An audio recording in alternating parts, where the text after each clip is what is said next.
شروع اللہ کا نام لے کر جو بڑا مہربان نہایت رحم والا ہے۔ اے پیغمبر صلی اللہ علیہ وآلہ وسلم، لوگوں سے کہہ دو کہ میرے پاس وحی آئی ہے کہ جنوں کی ایک جماعت نے اس کتاب کو سنا تو کہنے لگے کہ ہم نے ایک عجیب قرآن سنا جو بھلائی کا رستہ بتاتا ہے، سو ہم اس پر ایمان لے آئے، اور ہم اپنے پروردگار کے ساتھ کسی کو شریک نہیں بنائیں گے، اور یہ کہ ہمارے پروردگار کی شان بہت بلند ہے، وہ نہ بیوی رکھتا ہے نہ اولاد، اور یہ کہ ہم میں سے کوئی بے وقوف اللہ کے بارے میں جھوٹ گھڑتا ہے، اور ہمارا یہ خیال تھا کہ انسان اور جن اللہ کی نسبت جھوٹ نہیں بولیں گے، اور یہ کہ بعض بنی آدم بعض جنات کی پناہ لیا کرتے تھے تو اس سے ان کی سرکشی اور بڑھ گئی تھی، اور یہ کہ ان کا بھی یہی اعتقاد تھا جس طرح تمہارا تھا کہ اللہ کسی کو نہیں زندہ کرے گا، اور یہ کہ ہم نے آسمان کو ٹٹولا تو اس کو مضبوط چوکیداروں اور انگاروں سے بھرا ہوا پایا،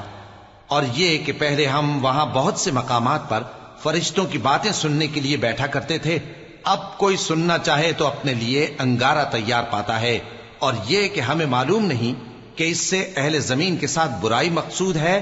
یا ان کے پروردگار نے ان کی بھلائی کا ارادہ فرمایا ہے، اور یہ کہ ہم میں بعض نیک ہیں اور بعض دوسری طرح کے،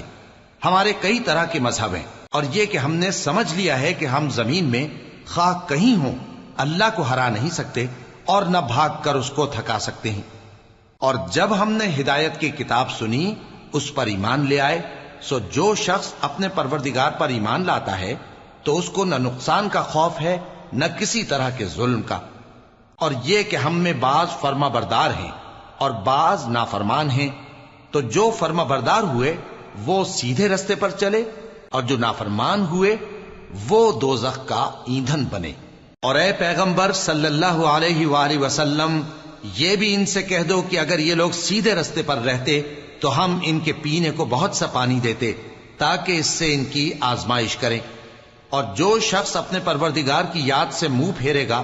وہ اس کو سخت عذاب میں داخل کرے گا، اور یہ کہ مسجدیں خاص اللہ کی ہیں تو اللہ کے ساتھ کسی اور کی عبادت نہ کرو، اور جب اللہ کے بندے یعنی یہ پیغمبر صلی اللہ علیہ وآلہ وسلم اس کی عبادت کو کھڑے ہوئے تو کافر ان کے گرد ہجوم کر لینے کو تھے۔ اے نبی صلی اللہ علیہ وآلہ وسلم، کہہ دو کہ میں تو اپنے پروردگار ہی کی عبادت کرتا ہوں اور کسی کو اس کا شریک نہیں بناتا، یہ بھی کہہ دو کہ میں تمہارے لیے نہ کسی نقصان کا اور نہ نفع کا کچھ اختیار رکھتا ہوں، یہ بھی کہہ دو کہ اللہ کے عذاب سے مجھے کوئی پناہ نہیں دے سکتا اور میں اس کے سوا کوئی جائے پناہ نہیں پاؤں گا، ہاں اللہ کی طرف سے احکام کا اور اس کے پیغاموں کا پہنچا دینا ہی میرے ذمہ ہے، اور جو شخص اللہ اور اس کے پیغمبر کی نافرمانی کرے گا تو ایسوں کے لیے جہنم کی آگ ہے، وہ ہمیشہ ہمیشہ اس میں رہیں گے، یہاں تک کہ جب یہ لوگ وہ دن دیکھ لیں گے جس کا ان سے وعدہ کیا جاتا ہے، تب ان کو معلوم ہو جائے گا کہ مددگار کس کے کمزور ہیں اور شمار کن کا تھوڑا ہے۔ کہہ دو کہ جس دن کا تم سے وعدہ کیا جاتا ہے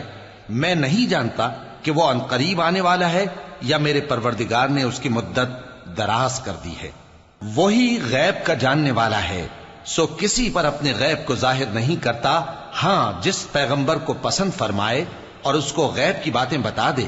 تو اس کے آگے اور پیچھے نگہبان مقرر کر دیتا ہے تاکہ معلوم فرمائے کہ انہوں نے اپنے پروردگار کے پیغام پہنچا دیے ہیں،